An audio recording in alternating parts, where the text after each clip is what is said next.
Hi, and welcome to the show. This will be the last regular show of the season, and we're going to have a special one-hour show today. I don't know how to introduce this man that I have on the show today. I really don't. I've been trying to think of the words. He's written 5 books. There are many books about him, television shows, documentaries. He's simply described as Gaudi enforcer for the Gambino crime family. And the Gambino crime family is pretty much the family of which most mob movies, The Godfather, most of them is about the Gambino crime family. But if I had to think of one way to introduce this man, it would be this. And I'm not quoting, this is my own quote. If you took all the characters from The Sopranos, the Goodfellas, the Godfather movies, Bronx Tale, I don't care what series you pick, what movie you pick. You take all those characters, De Niro, Pacino, Chaz Palminteri, throw them into a blender, turn that blender on and pour that blender into a glass, and that glass is John Alite. That glass is full of him, because he is the embodiment of every character that you've ever seen on any mob show documented. John, welcome aboard. Thanks for driving up here from New Jersey. Thank you, I appreciate it. And you live in Audubon, New Jersey. Yeah, now I do, yeah. So was that named after the original Audubon, like James Audubon? I don't know. You know what? I never, I don't know. And John, I want to start right out of the blocks with your testimony in the Gotti trial, which all of us in this room would have watched in real time. How many trials did you testify in?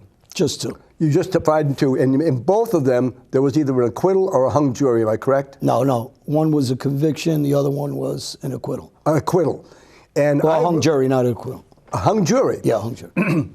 And I read that when the jurors were interviewed, they said, well, we didn't find his testimony credible, even though the government, when they went to speak at your sentencing, said he was credible, he was honest, and he was candid. I want to ask you, do you think it was your testimony that was not credible, or somebody got to the jury? Well, no, I don't think anybody got to the jury. Really? Yeah, I don't believe that. What I believe is Gotti's attorney said their whole case was based on blaming me and the father for doing all these crimes, that it had nothing to do with the son. And the jury believed I was way too violent. This is his attorney's version. He believed I was way too violent for the son, who's not violent at all, to be able to control me. So they didn't believe that he was intelligent enough to be able to control me, which they were right. I mean, honestly, the messages and the crimes were coming through the father, and the son was the conduit to me. So, you know, they do have a point, and his attorney actually did that interview in Forbes and said that they just believe I was just way too violent for most of the guys in the street. John, let me just interrupt. I just want to introduce you, Rob. My co-host today, and the person responsible for getting this interview going, is my dear friend, Rob Baldacci. I promise, Rob, I'm not going to chime in every 5 seconds today. And the message, if he says Derry passed the ketchup, that means I'm talking too much. Rob, you're talking too much. Go ahead. Oh, I love you. I love you. John, first of all, thank you for coming up to me. Thank you, Rob. It's a real pleasure to get to meet you and for us to be able to have this exchange. Talk a little bit about growing up in Queens, New York, and how you ended up living the life you did for so many years. A very violent life, working with the mafia, working with one of the 5 crime families, organized crime families in New York. But you know, talk about your father a little bit, the neighborhood, and how you ended up in a life of crime. Well, my father grew up in Delancey, Rivington Street in the Lower East Side of Manhattan. Right. It was known as the hub for the mob. And he was friends with guys like Vito Genovese. They were from those areas. Yep. Lucky Luciano's cousin, Blackie, who was a North Jersey guy but had business in the city as kids with my father in North Jersey. So he was around these gangsters, and he introduced me to these gangsters as a kid.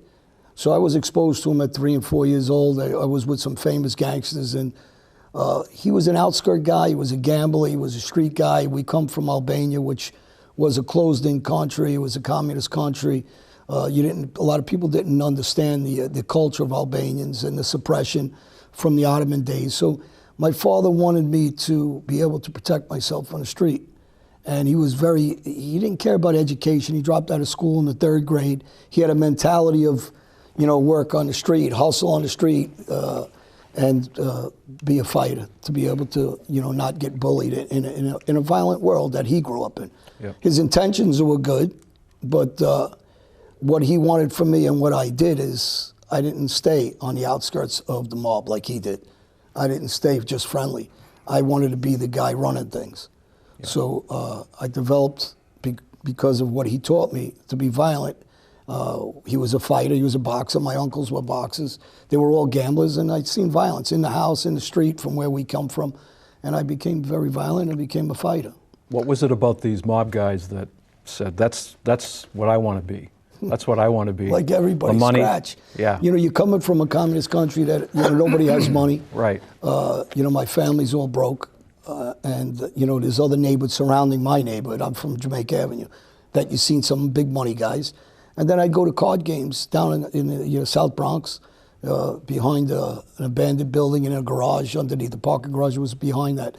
That guys like Al Greco and very tough, famous guy that ended up getting life for murders, were friends with my father and Blackie and Handsome Jack, and these guys were some of the guys from the New Jersey crews too. So I'm with these guys. They're driving beautiful cars. Back those days, everybody had Caddies and convertibles and Lincolns. It wasn't so much the Mercedes back in those days. And I seen money. I seen suits. I seen power. As a kid, I hear people say, "Well, as a kid, you don't know." Yeah, you do know. You're around stuff and you see who has power just by the way they move around. And where's this money coming from, John? Drugs and what else? Where's the income coming from? Well, my uncle was was a very good card player. He was a dealer, my Uncle Harry, and he would run those 3-card Monte games in the Bronx, and he used to brag about. How much money we talking in a night? He made more money than Reggie Jackson. Whatever Reggie Jackson's salary was, my uncle as a kid used to brag that we were kids. He'd brag that he's making more money than Reggie Jackson. So that's just his cut.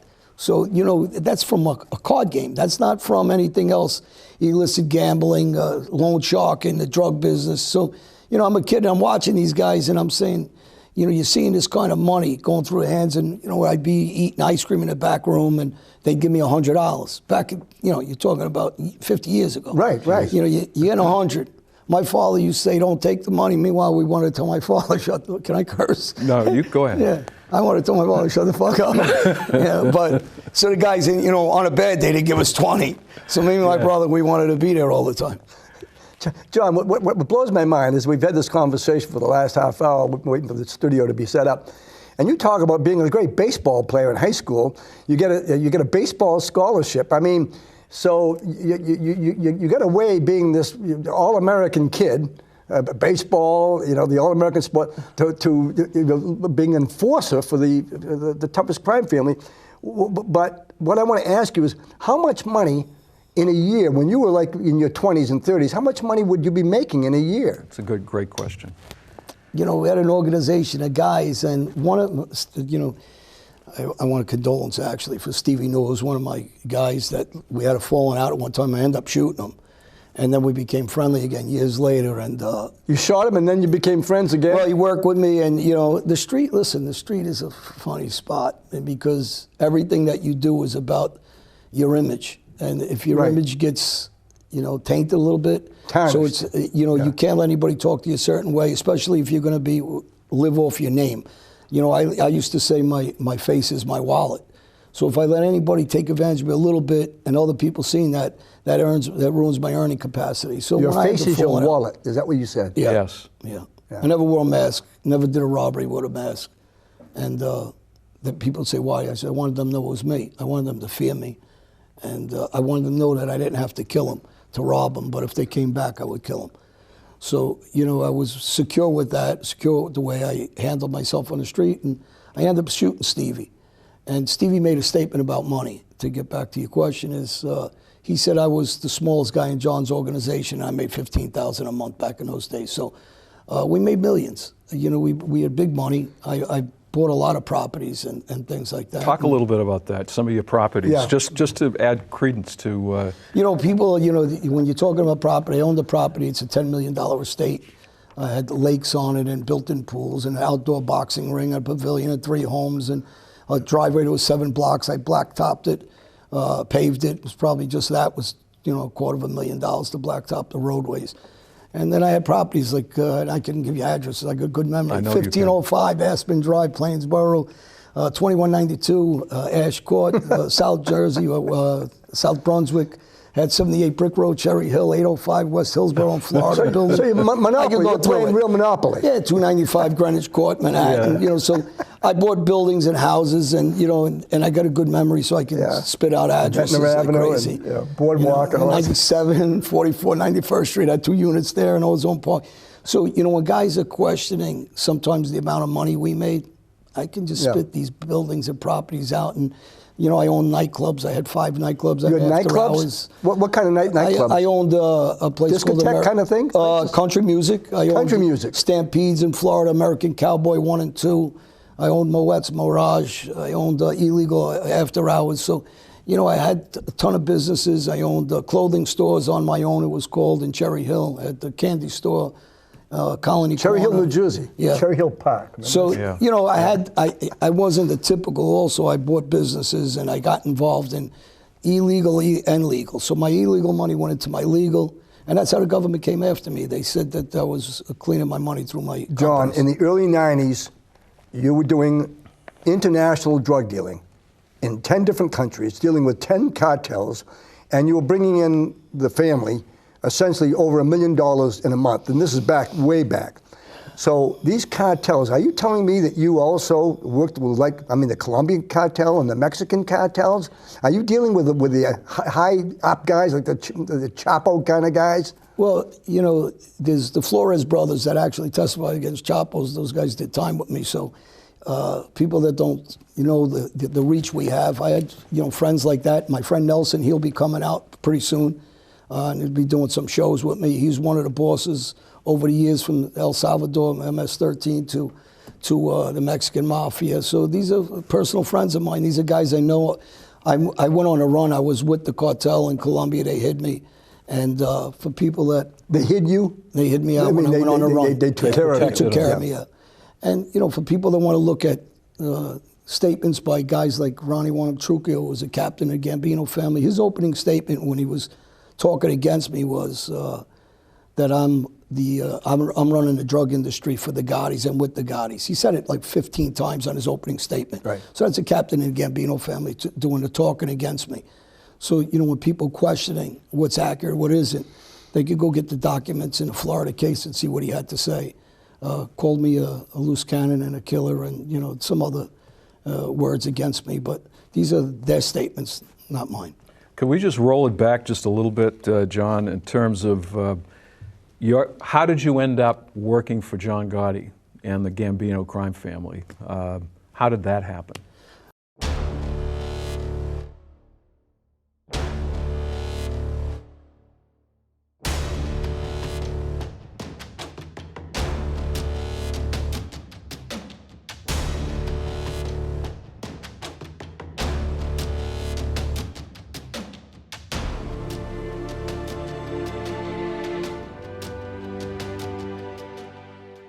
Fat Andy Ruggiano was a captain in our neighborhood. He was made by Murder Inc. and Albert Anastasia.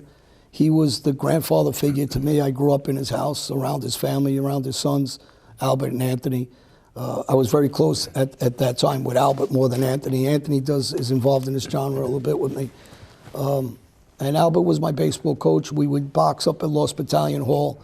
We were all fighters. I did Jerry Cooney's show. People that don't know who he is, he fought Larry Holmes, very famous fight. Yep. So me and Jerry did a show on his radio show about, when we were boxing at Lost Battalion Hall in those days, and then some of this stuff in this genre. But, I worked for them. I grew up with them. I worked for them. And later on, Fat Andy ends up getting a 18 or 22-year bid.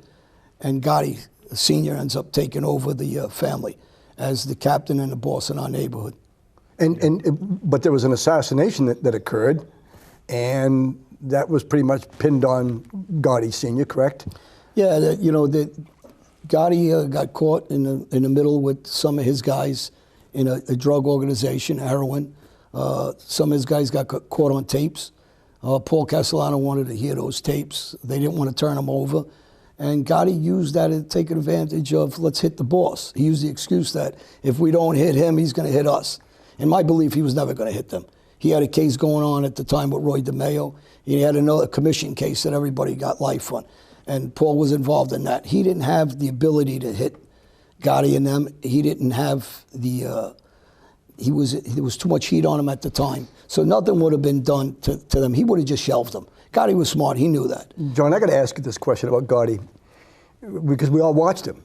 And if you watch any of the so-called Godfather movies, Marlon Brando wasn't this, bigger than life guy. But Gaudi, he was in the public eye all the time. Teflon Don. He's a picture of magazines. Do you think that was harmful for him to be so much in the public eye like that, become such a grandstand? I think that was harmful to him. Yeah, I mean, it's a big mistake. But I think some of it was intentional, not just because he wanted the attention. He wanted the protection of law enforcement and of the media around him constantly, where other families couldn't hit him back for him being involved in setting up the hit of Paul Castellano. So I think it was in one aspect, it was intelligent the way he maneuvered the media and law enforcement to actually be the second and third bodyguards from. And on the other thing is, the notoriety killed him, destroyed him, destroyed the family, destroyed the mafia. And he ended up in prison. He ended up in prison because his underboss, Sammy Gravano, gave him up. Right.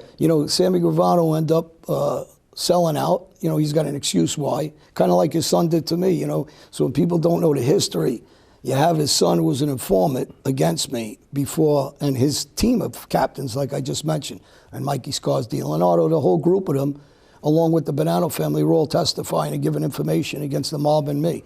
So, when guys aren't loyal to you, you owe them nothing, in my opinion. I mean, everybody's going to have their own opinion.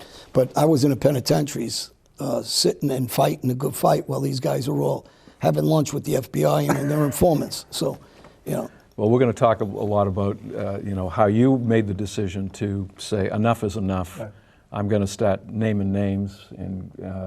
But in terms of Gaudi, he was sort of bigger than life. Right. I mean, even up here in Maine, we'd see the news and what is it with this guy? I mean, he was right out front. He was glamorous. He was.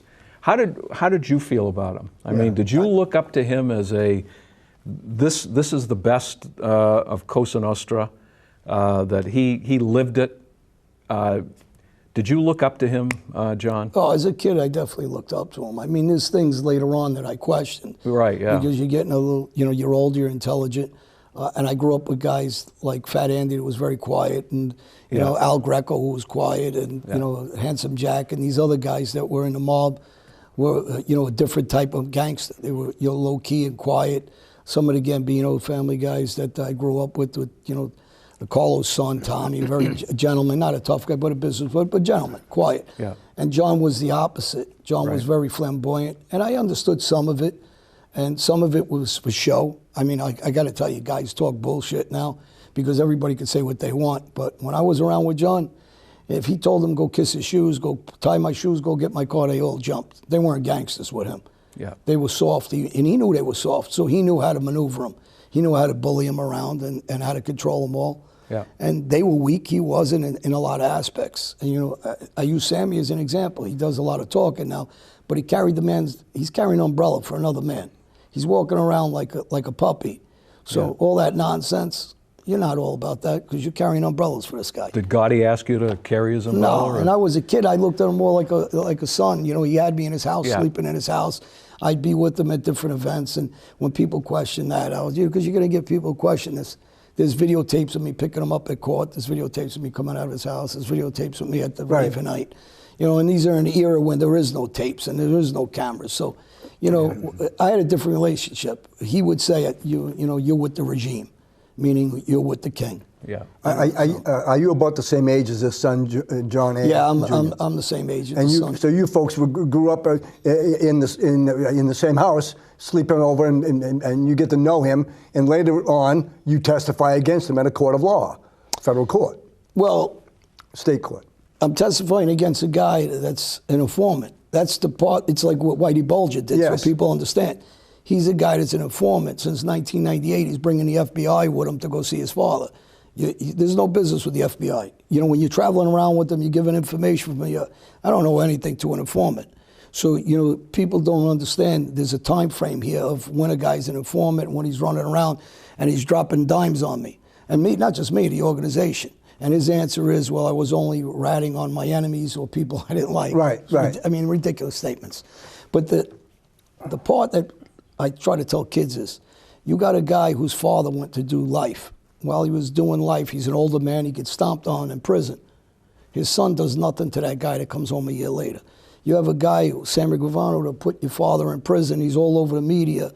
You did nothing to that guy that gave your father life and made him die in prison, choking on a spit with cancer. You got a guy whose best man got killed in front of his children, and you got Gotti Jr. has done nothing. He's not a gangster. He won't even protect his own family, his own father. His own little cousin got shot in the belly by a guy named Vito, and he did nothing. So when people are talking about gangsters, you want to live that life, you got to be about that life. If you're not about that life for your own father, your own family, your own cousin, your own best man, you're not a gangster. That's why he was an informant. He was weak. John, we know that when certain soldiers go to Afghanistan or Vietnam, their particular occupation, like a Marine forward observer, they have a short life expectancy. So in this world of yours, the life expectancy for you guys, the minute you walk in the door, is not good. I mean, Well, you got a lot of guys that are faking their way through life. If you want to do what I do, you're going to get hurt. That means you don't just dish it out. Like me, I've been baseball batted several times. I've been stabbed up several times. I've been stabbed in the head, in the stomach, in the arms. I've been shot. You're going to get your beatings because you're going out and you're not picking and choosing your spots. But when you got other guys that are maneuvering in the background and they're trying to give a persona like they're out there doing work and they're dangerous guys, 99% of them are frauds. You got that 1% that are tough guys that are really out there doing work. You got guys like Sammy, and I'm going to keep using Sammy because everybody knows who he is. The guy shot one guy out of 19. I want people to check the paperwork. This guy's selling himself a dream. They got an image for these kids to buy into, and it's bullshit.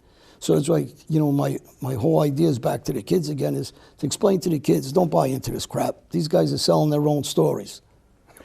John, you mentioned your work. Your work as an enforcer. How many people do you think you've been responsible for killing? I mean, again, that question's asked to me, and I give different answers depending on, whatever the show, when you're not really giving the audience and the people that are listening facts. When you're shooting people or somebody's shooting people, we don't check each body.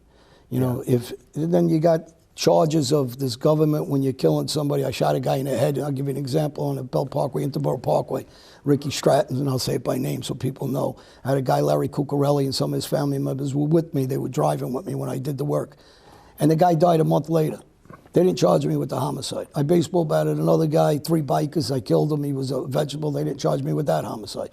I'm not a prosecutor. I don't know why they didn't charge me on some of those. Some of them, they didn't have bodies. I was involved with the Goodfellas. Frankie Burke was my good friend, his father Jimmy, in the movie. Everybody knows the movie. Goodfellas, yeah. We hit 2 guys in Brooklyn. They didn't charge me with those bodies. So it's very hard to say how many exactly. But you got, when guys are questioning that, I tell them, listen, I'm not a forensic team. I don't stick around. I got guys like Andrew Costelli, he's dead, who shot a couple guys with me, and Joey Danka, actually, Joey's dead also. We had a problem on 111th Street on Liberty Avenue. And, again, I try to be specific so people understand that, that you're not full of shit. Yeah. And they happened to be the shooter on this. Angela was. Now, do I believe, at least for sure, I believe one of them's dead. I think the second guy's dead. I'm not getting charged. I'm at the scene. I'm involved in the scene. I got hurt at the scene. But he was the shooter. So do I know for sure these guys died? I didn't stick around. We took off. We shot some Jamaicans on a robbery. I don't know how many of those guys got killed. So it's very hard to give that number. What number I do give is I was involved in, 40-something shootings. So 40-something, yeah. How did you pay your lawyers? You must have had a battery of lawyers, right? I had a ton of lawyers when they started informing all the list of some of the guys. I gave them more guys. I started hiring attorneys. I kept guys like Richie Raybach, for people who don't know, that was Gotti Sr.'s lawyer. He gave them to me. So he was working for me. I kept him on payroll for a long time. He was getting divorced from his wife, Sylvie. There was a bad divorce, and she called me a cash cow in the newspapers. The lawyer's wife? Because she wanted the money that I was giving Richie. Richie hid it. Can I ask you what you might pay for a retainer on a certain criminal matter? What I mean, it depends on a good attorney. My last attorney was Roy Black's office out of Miami. Yeah, sure. I gave him a $500,000. Howard Srednick was one of my attorneys. What? $500,000 retainer I gave. So, you know, but I have a team of lawyers. He's just one. I had several others. I had to get attorneys for my family because they were all being taken in. So, you know, and I had investigators. I had an attorney in Brazil, Otavio Neves. I gave him $250,000 in Brazil. So, you know, I'm going for big money. I went for a couple $1 million in lawyers and investigators. Yeah. So when people are talking about, you know, money, that the money comes in pretty good, but it's going out pretty good too. John, as Rob told you, Rob and I had the last interview with F. Lee Bailey before he passed away. Great attorney. And Rob was one of Bailey's best friends was Rob himself. He wrote a book about the truth about the O.J. Simpson trial, in which his theory, which is somewhat convincing, at least to me, is that the Colombian drug cartel wanted to kill these two women, Resnick and Nicole Brown, for not paying their debts for cocaine. You mentioned in the book that one of your buddies stole some money from the cartel, the Colombian cartel. It stole some kilos. And they found his head on a spike or something like that. Do you concur with F. Lee Bailey that it is at least possible that the Colombian cartel might have been involved in the so-called O.J. Simpson, Nicole Brown murders? Well, here's what, you know, Marcia Clark, I believe, was the prosecutor. Yes, that's correct, yeah. And, you know, the problem is they wanted the media. She could say what she wants, but she wrote some books, and they made some detrimental mistakes in that trial that people thought I was nuts because I used to follow that trial. I was a big fan of O.J. Simpson. And unfortunately, a woman died and a young kid. But that glove did not fit him. No matter what they say, the glove didn't fit him. Forget about everything else in that evidence. That glove was supposed to be a glove that was used at that scene of the crime that was dropped there. It didn't even close to fit in his hand. They said some excuse, well, he had arthritis and his head swelled. That glove didn't even fit over his fingers. Forget about the swollen. So to me, it's always a major thing. If he did do it, maybe he had an accomplice with it. How come they didn't find out who we've... And then you got the officer at the time, I forget his name. He was a racist guy. He made some stupid... Furman. He made some bad comments. Yeah. So there was a lot of evidence there to really question that homicide. You know, it's supposed to be over a shadow of doubt that he did it. And there's no way you could say that knowing that glove didn't fit him. Exactly. And possibly you had a second suspect there that nobody brought in. So I've always said no matter what, he might have acted funny, he might have did something, but people do funny things. Trust me, because when I was in trouble and I was on the run and I was spending millions of dollars, you know, the juries, they indict a ham sandwich.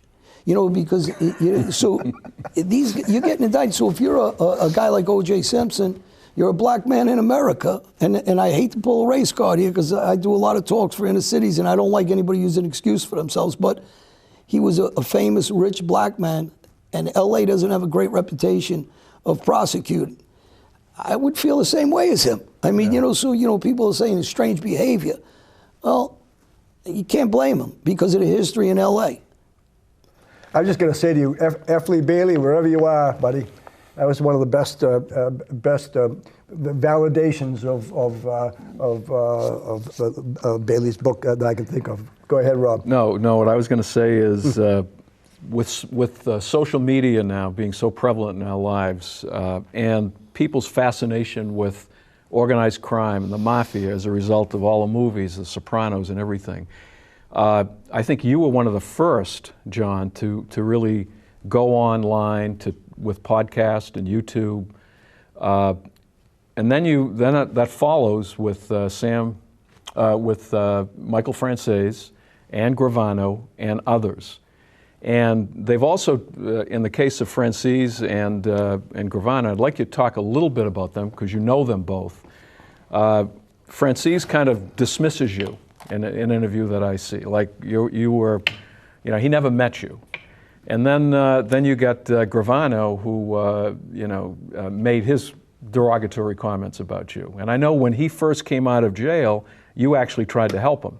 I helped him. I gave him money. Yeah. He did a 40-minute tape about me. Yeah. He had the stupidity, because he's not too bright, to say Talk about him. I gave him $3 grand. He begged me for money. He had no money. He asked me for help in construction. He asked me for help with Albanians. He asked me for help. You know, you got to remember, these guys never even left the country.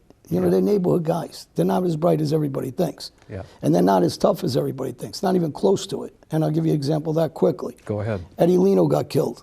Sammy did nothing about it. His best friend, Frankie DeChico, got blown up in a car. He did nothing about it. Bobby Borriello got killed. He did nothing about it. The Heidel brothers got killed. He did nothing about it. Little Anthony Shorty got killed at Bedrocks. He did nothing about it. I could go on. Where's anybody believing the loyalty to this life? Where's this tough guy? You didn't kill nobody back when other families are killing our guys.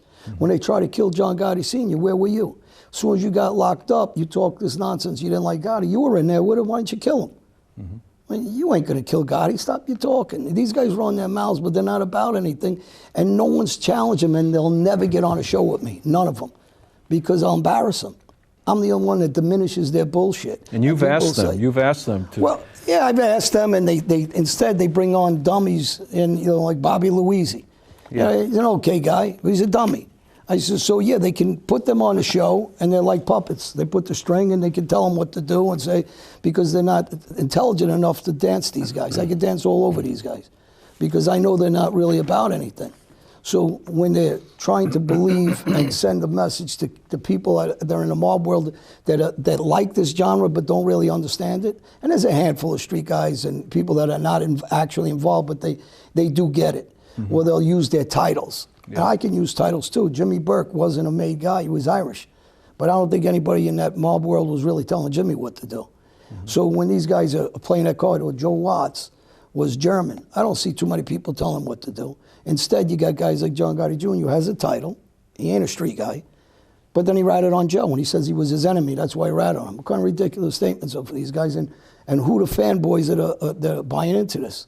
So I can go with names like Meyer Lansky. I can go in with Bugsy Siegel. I could go, you know, so those names could continue. These guys throw that title out because they try to bullshit people, and they'll tell you about, oh, I sat with Tony Salerno. I said, no one gives a shit.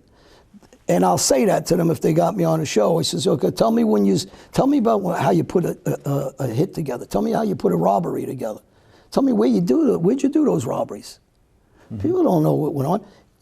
Kamala Harris is a vice president who's a dummy. We know that. Whether you like or don't like is besides that. That's Sammy Gravano. She fit the political stage for Joe Biden in America right now. That's why she's there. Only that, and we all know that.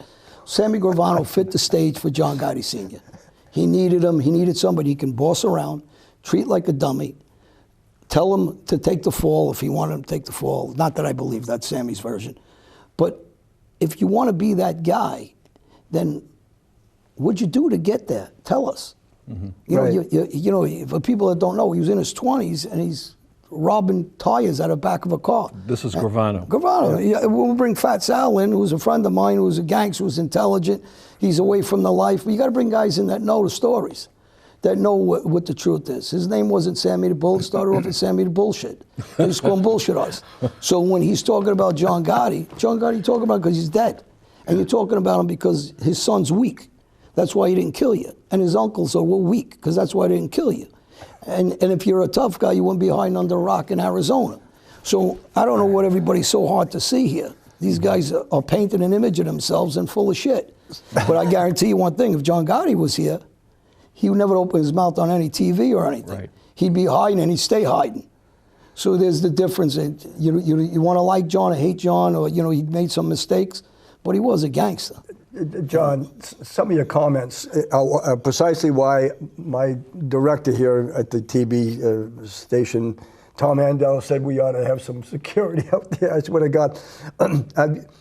Have you heard the name, or do you know Gianni Russo, who played Carlo in the movie Godfather? Do you know him personally? Yeah, I don't know him personally, but we've talked on social media. I'll bet. Now, he has been interviewed, and because of your very high position in this family, among the highest that anybody could imagine, he was giving, without any hesitation, opinions on various things that have happened in the country. And so I'm going to give you some true or false questions, but you can answer true or false. You can say, I don't want to decline. For example, the first question I want to ask you, the assassination of John F. Kennedy was orchestrated or involved the mob, true or false? True. Jeez, okay. Jack Ruby, true or false, Jack Ruby was hired by the mob to kill Lee Harvey Oswald. True. Lee Harvey, ready for this one? Lee Harvey Oswald was not the lone assassin, as the Warren Commission said he was. True, he couldn't even make that shot, besides a miracle bullet, but go ahead. Okay, the final one. It's the final one. Frank Sinatra, his greatest protection as a human being actually came from the mob. True. Thank you. And the people that question Russo Yeah. is, you know, again, he's a smart guy. He jokes and he doesn't answer them, and he shouldn't answer them. Because these are idiots that don't even know what's true, what facts, they don't even understand it. And especially when you're playing at this level we're talking about here. I know a sniper that teaches guys in our armed forces to snipe. So I know exactly when we have these discussions. There's only a handful of people that could have made that shot, and on those angles, it wasn't happening. So, you know, you gotta remember the technology back then, what they knew back then and what they know now, and the cover-ups.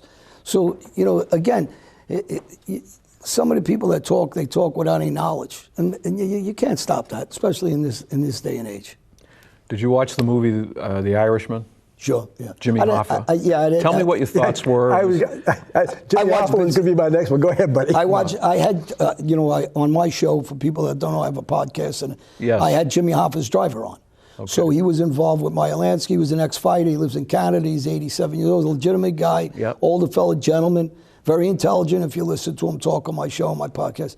And guys that, you know, again, when you're talking about to this level, and you have guys that were firsthand, guys that were driving Vito, and this guy's driving Vito Genovese around. He loved Vito Genovese. He said he was a gentleman, act like an old grandpa. He used to yell at Jimmy Hoffa for always abusing him. You know, leave the kid alone. He's a nice kid. So, you know, these situations are firsthand information. Yeah. When people are questioning guys on firsthand information with no knowledge, Yeah. Talk a little bit about your, I don't know how much more time we have. This is kind of flying by, Derry, but you served time in prison. How many years did you serve in prison? I served, you know, altogether. In the media, if you listen to the media, my last case had 6 years. I did 10 and a half on the last case. Prior to that, I did 3.5 gun cases, about 18 years, 18 years in prison. 18 years of your life, and you're 60 years old. Yeah. And you're all over the United States. How many different prisons are in Brazil? Again, I got a good memory. Yeah. I went to Bangu 2 in Brazil, Capo Grande in Brazil, and Ari Franco in Brazil, which not an advocate group was ever in those jails. So Capo Grande was a little soft. What did you say? Not an advocate group has ever been in Ari Franco up to when I was there. I don't know now. Meaning what? Meaning. The conditions are horrendous. Deplorable. Like what? I wanted to hear some details. You go to the bathroom in a hole. You have mice, rats all over. You have one light bulb, and because of the grid, the electric grid, it goes out. So you're in the dark. You know, what 3 kind 4 of food? days a week. Horrible food. Rice and beans in big containers full of piss, shit, rats, bugs. You're a third world country where you have favelas that are incredibly bad. People know that. Yeah. So you're not going to go on a step up from the favelas, or everybody wants to go to jail. So, you know, you're going to step down. They see how bad the favelas are. Yeah. So, you know, you're talking about riots, murder, water that comes up to the top. You have piping that's dripping shit in water. You're so below terrain. You have killings that go rampant. We have guns in there. We have machetes. We have knives. So it's. How do you sleep at night, John? It rains inside because half the fencing, because you have catwalks above us. You don't sleep at night. How long would you stay in one of these places? I stayed there 2 years and 2 years, 7 months. And every minute is horrible. Horrible. We just did a movie on it about Klaus's life story. He's the boss of Denmark. It was a 4-part series, and him and guys from London, guys who were in jails with me from Italy, from Turkey, from Spain. We're all friends still, and you know they got involved a little bit on the movie. And how do you survive, John? How do you survive? How do you survive something like that? I know. I mean, violence. I got all my teeth knocked out when I was there. It's just part of it. If you're going to be in the mix, you're going to get hurt. I mean, it's just part of it. So when guys, you know, you got a lot of guys talking about, you know, guy hit you or guy this. That's part of the life, and you're going to get it. John, you're going to get suckered. You're going to get. You are 5'8". You're my height. You're not a big... I thought I was taller than you, know. I thought he was too. See, he was wearing heels. John, how do you establish yourself right off the bat with these giant dudes that we see. How do you? What do you have to? Do you have to knock a few guys out? You got to be the minute you get it? aggressive. I mean, you know, aggression's everything. If you hear some of the people that talk, you say, oh, he's very aggressive. I mean, listen, I'm the same guy, but I'm laid back. I got a different life. But in that life, you got to be aggressive. If you're in that life, you want to survive and you want to be, you have no choice. If you're in those jails, you got to be aggressive. You're not going to intimidate anybody by the way you look. You know, I'm not 6'5", so it's not going to happen. You have to be aggressive. So what do you have to do? Like take somebody out right off the bat? Well, you don't have. I mean, when an incident happens, you got to be aggressive. Yeah, you got to hurt them. You got to kill them. You got to stab them up, and that's just part of it. You know, if somebody shies away from that, you're not going to make it through those jails. I had guys like Klaus, who was 6'5", Justin Beck in the UK with me, who was 6'7". These guys could tell the stories for me. I don't have to tell them. They were with me. They know how I act.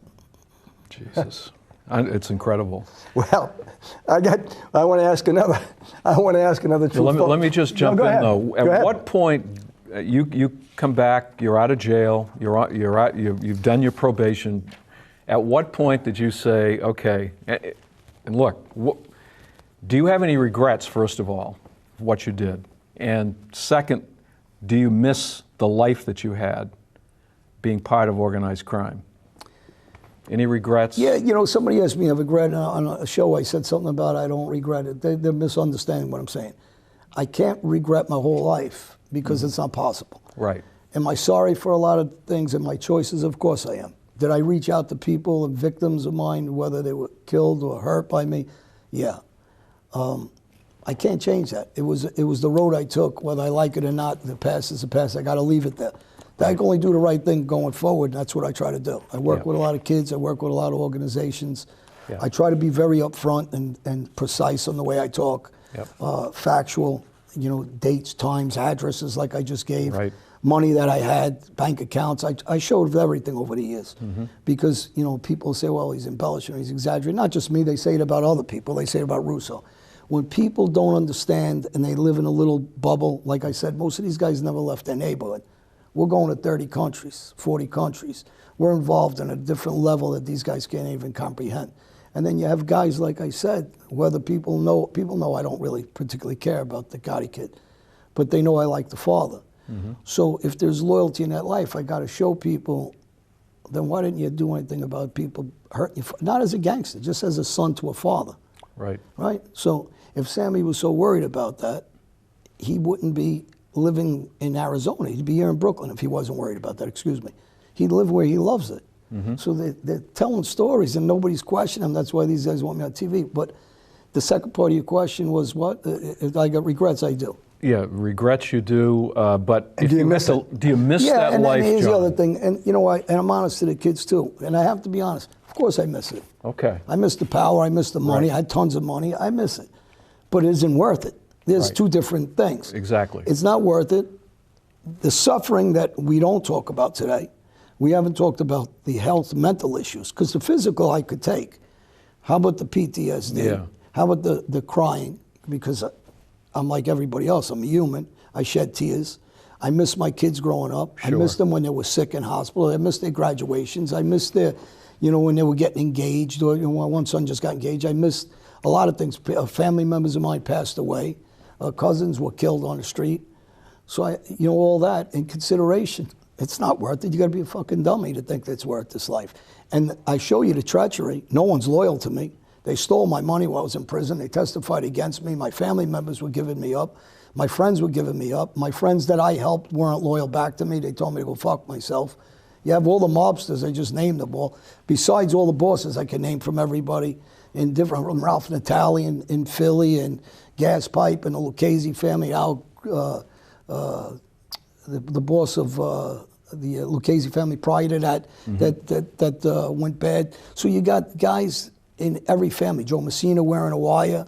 So, you know, when people are saying, what are you talking about? Whitey Bulger here in Boston, Chucky Porter in Pittsburgh. What? Where's it's treachery. It's every man for themselves. Anybody believes any different for these kids that is selling a dream to these kids, they need to be honest to them.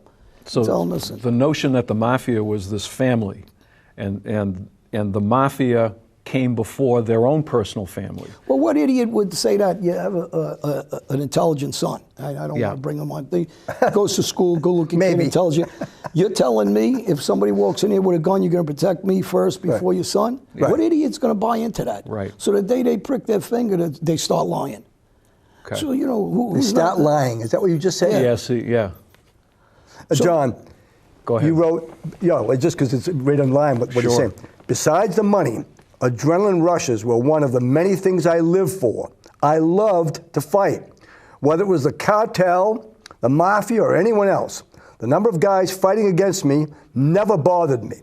I knew that I'd be smarter, tougher, crazier. The adrenaline rush is something. I run senior track, and I run the 100-meter dash, and people say, why do you do this? It's because the adrenaline rush lasts for a couple hours, especially if I win. So were you actually doing any of those drugs that you were involved selling, or were you just basically alcohol and the adrenaline rush? Were you doing some of those drugs? I mean, when people ask me, oh, he was, you know, you hear dumb stories from guys, oh, he was a Right. drug. I know I was no drug, ever. Did I socialize ever and fuck around a little bit with coke? Yeah, of course I did. Yeah.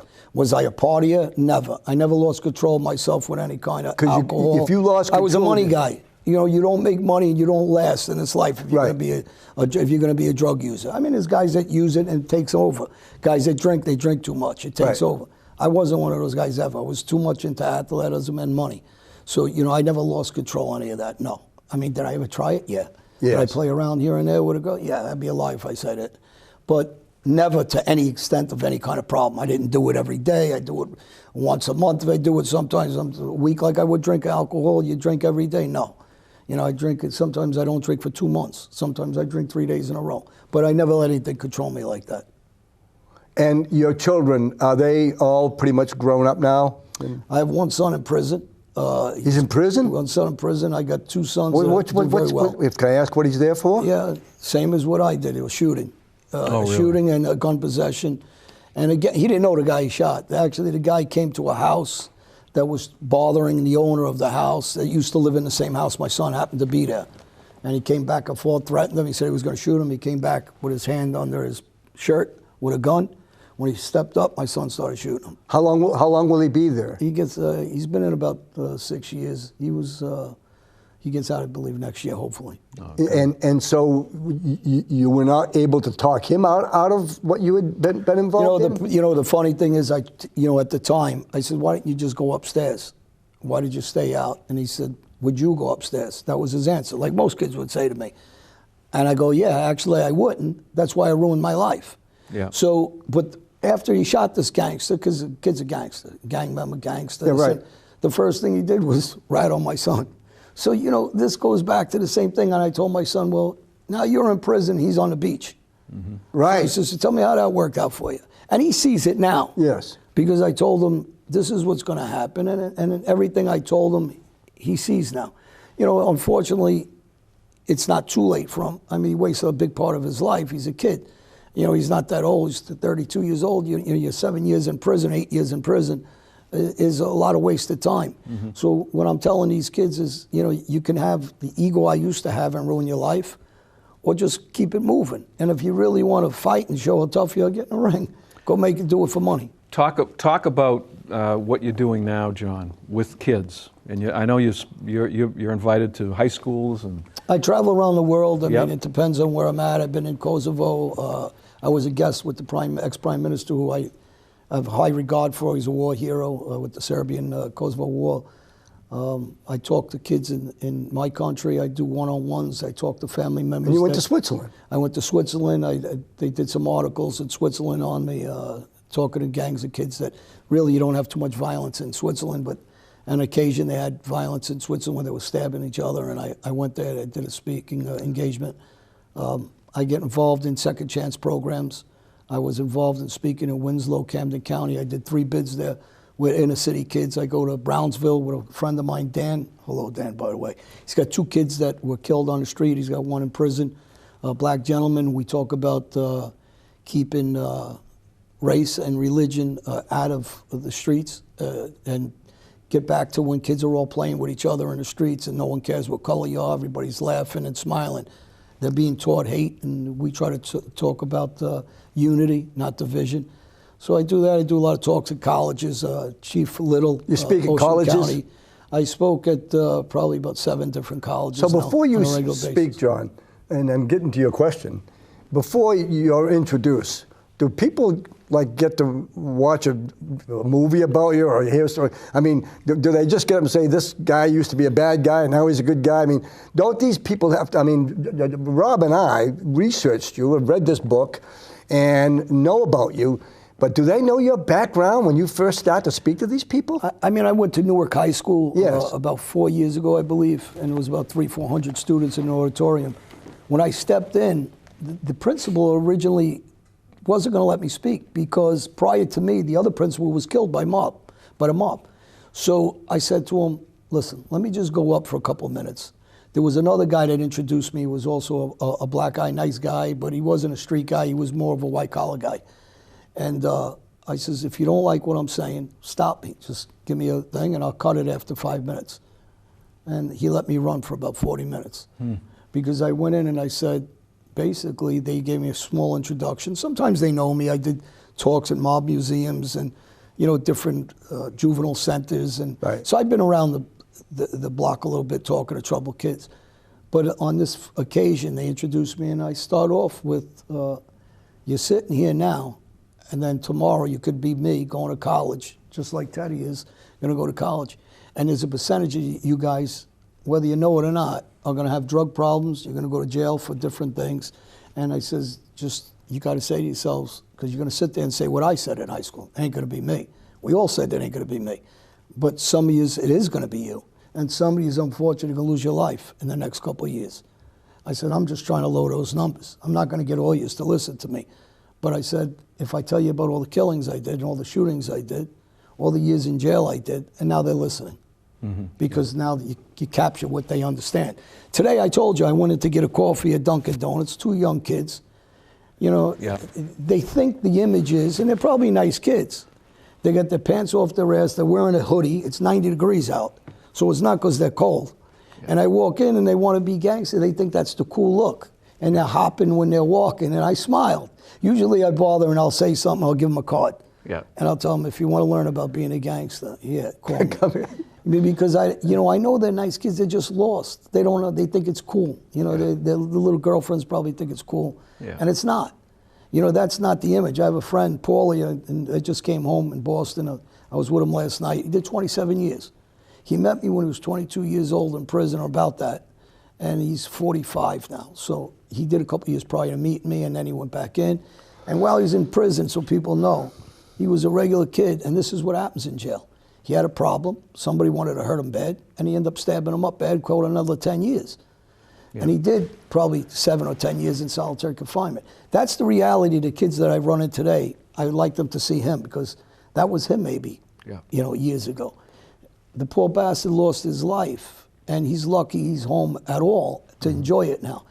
But now, think about that man that did 27 years. If anybody disrespects him in any way, he's got to eat it. And if he doesn't eat it, he's going to end up behind bars the rest of his life. You say. So I'm telling these kids I want to stop me before that happens. In your book and in your interviews, you say you got to learn to walk away. You got to learn to walk away, because. But most of the time, you didn't walk away. I didn't walk away, so I'm paying for it. Yeah, how many idiots write me on my social media? I got people that work for me on social media, because it's too much of a big. I got a big platform now in every aspect, so it's not going to be me. But they'll send me the messages sometimes. And then, you know, I abused a guy the other day. He's on social media with his baby on his lap, 5, 6-year-old boy, and he's writing me like an imbecile. So I direct message him, and you know, basically I tell him, you're a fucking idiot, a clown, and what kind of example to your son that you're so stupid you put a picture up with your son on your lap and you're talking like that? And the next day he erased it. So, you know, maybe sometimes you reach some of them. John, I want to tell the audience, folks, if you go to Las Vegas, one of the second or third biggest attraction out there is the so-called Mob Museum. It is absolutely fascinating, and it talks about the legitimate aspects, the illegitimate, the good, the bad, and the ugly. It's right there. John, have you been to that museum by any chance? I was a guest speaker at the museum, and Goodman is the attorney that was... Why am I not surprised?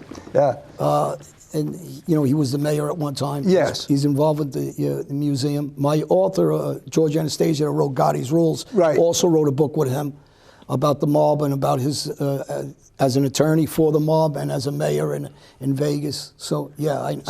So Gaudi's Rules, by the way, you said it was a bestseller. Yeah, and you've got several books.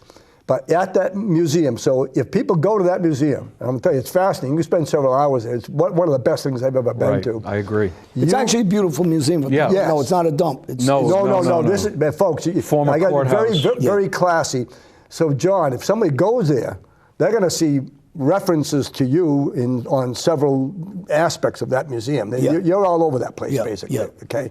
Yeah. Because they do a lot with the Gambino family and the hearings before Congress and all that sort of stuff. Did you ever testify before, like a subcommittee or something? No, never.